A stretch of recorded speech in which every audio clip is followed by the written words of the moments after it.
Good morning, students. Here we start with the gross anatomy of the interior of the left ventricle. Now in the gross anatomy of interior of the left ventricle part 2, here we start with the, first we'll write over here left ventricle, we start with the outflow tract. And the outflow tract, it comprises of the aortic vestibule. So therefore, this is our topic of aortic vestibule or the outflow tract. And therefore, in the same way over here, a simple line diagram which will show the left atrium here, the presence of left atrioventricular orifice, and here we show the entire left ventricle.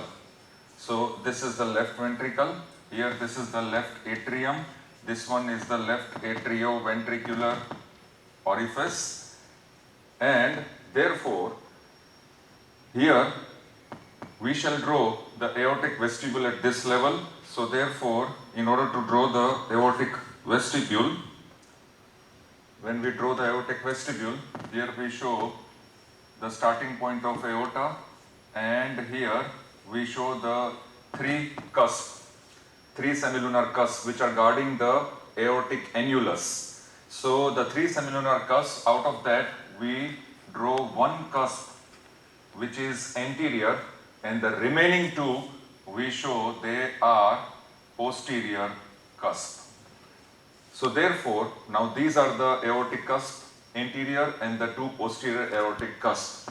And therefore here we will mention this as aorta, ascending aorta, and this area we will mention it as aortic vestibule. This is the outflow channel.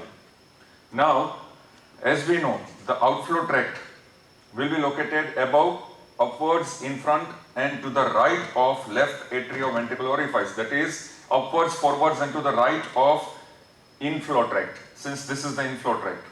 Therefore, it will make an acute angle, that also we know.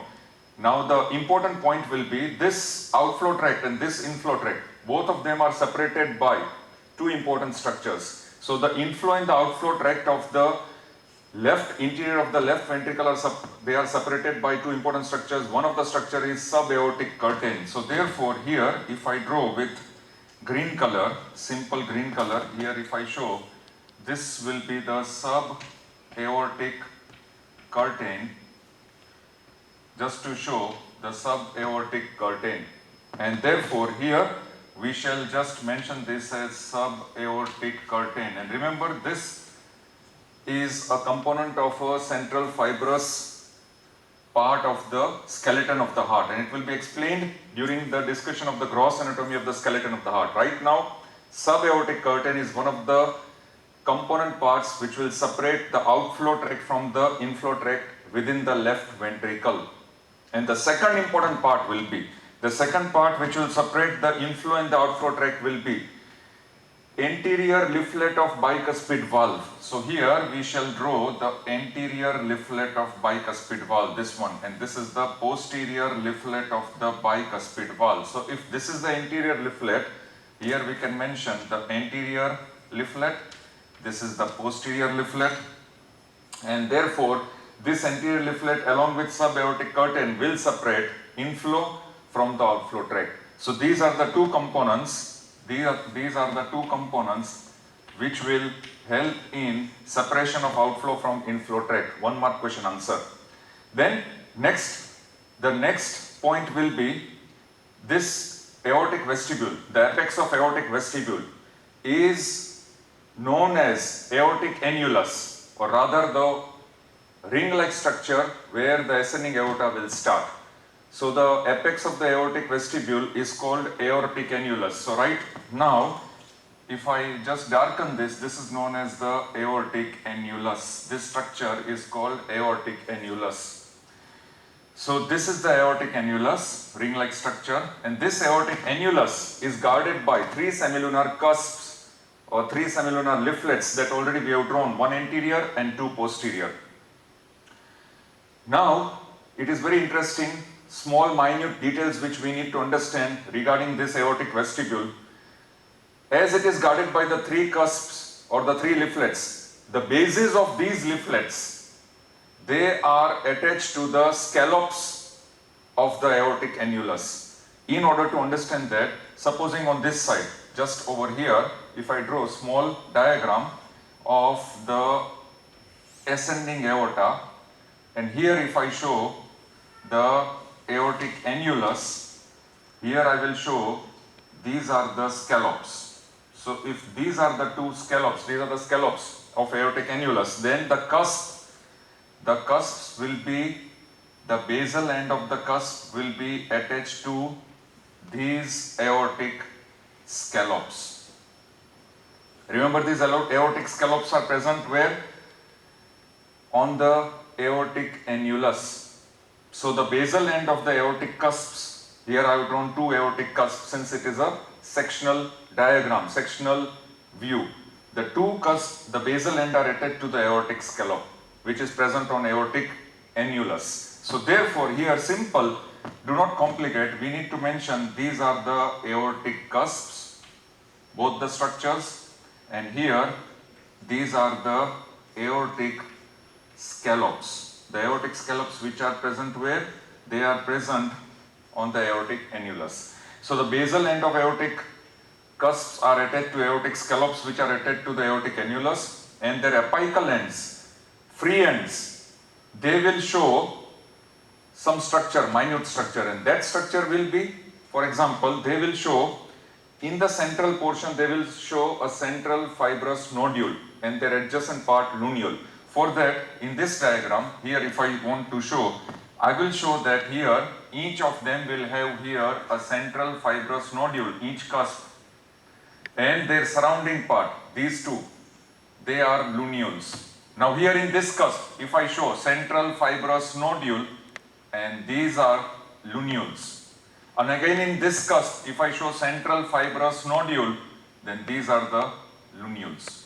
So each of the cusp, their free margins, they will show central fibrous nodules, and their peripheral parts, they are known as luneoles. This is an important segment, gross anatomical feature of the free margins of the aortic cusp. And remember, the aortic cusps are arranged in such a way that one, here I will write anterior and remaining two posterior. Out of remaining two posterior, this one will be left posterior. This one, if you write it as right posterior. Now, above each cusp, there is a small dilatation which is called aortic sinus of Valsalva. These are 1 mark question answers on MCQs. What are aortic sinus of Valsalva? They are above individual 3 cusps, as there are 3 semilunar cusps. Above each cusp there is a small dilatation which is called aortic sinus of Valsalva. So therefore, there will be presence of aortic sinus of Valsalva. If please come on this side, here if I show, we have shown in a sectional view the 2 cusps. Now here, if I show that this space and this space over here, we can name it as aortic sinuses of Valsalva. There are dilatations above each cusp, simple dilatations. They are called aortic sinuses of Valsalva. And now, the upper end of these sinuses, upper limits of these sinuses, will be represented by a circular constriction. It will be represented by a circular constriction, and this circular constriction will be known as these circular constrictions which are present within the aortic orifice, and they are representing the uppermost limits of the aortic sinuses of Valsalva.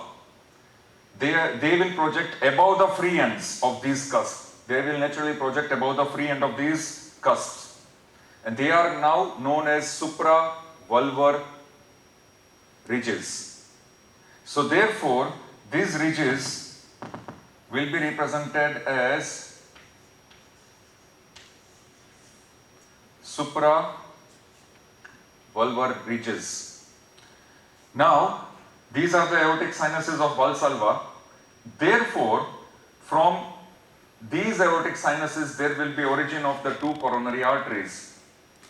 And these two coronary arteries, right and left coronary arteries, they will take origin from, number one, the right coronary artery will take origin from anterior aortic sinus, and the left coronary artery will take origin from left posterior aortic sinus. In order to understand these two, once again, if we come to this diagram over here, please come here.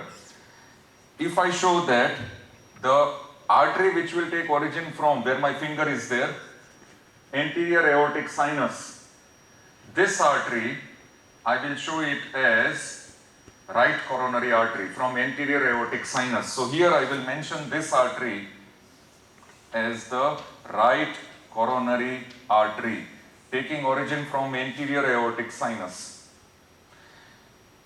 The left coronary artery will take origin from left posterior aortic sinus. So therefore here I will show the left coronary artery with an arrow, and I will mark it as left coronary artery. And therefore, this is taking origin from left posterior aortic sinus. So therefore, the anterior aortic sinus and left posterior aortic sinus, both of them are called coronary sinuses. Now the sinus which is left, that is the right posterior aortic sinus, it is called non-coronary sinus. So these altogether are MCQs or 1 mark question answers, very, very important. Please note down. So therefore, the non-coronary sinus within the aorta is right posterior aortic sinus, and the right coronary artery will take origin from anterior aortic sinus, and the left coronary artery will take origin from left posterior aortic sinus, and the non-coronary sinus will be right posterior aortic sinus. And what are sinuses? They are dilatations above each cusp. They are called aortic sinuses of Valsalva. So therefore, these are the gross anatomical details of the aortic vestibule. Now, the last detail. During ventricular systole, when blood is projected into the aortic vestibule, the cusps will be separated. The free margin of cusps are separated and they will resemble triangular outline. During ventricular systole, the free margins of cusp will resemble triangular in outline. Now exactly opposite. During ventricular diastole, when the free margins of the cusps, aortic cusps, when they are approximated together, they will resemble triradiate lines.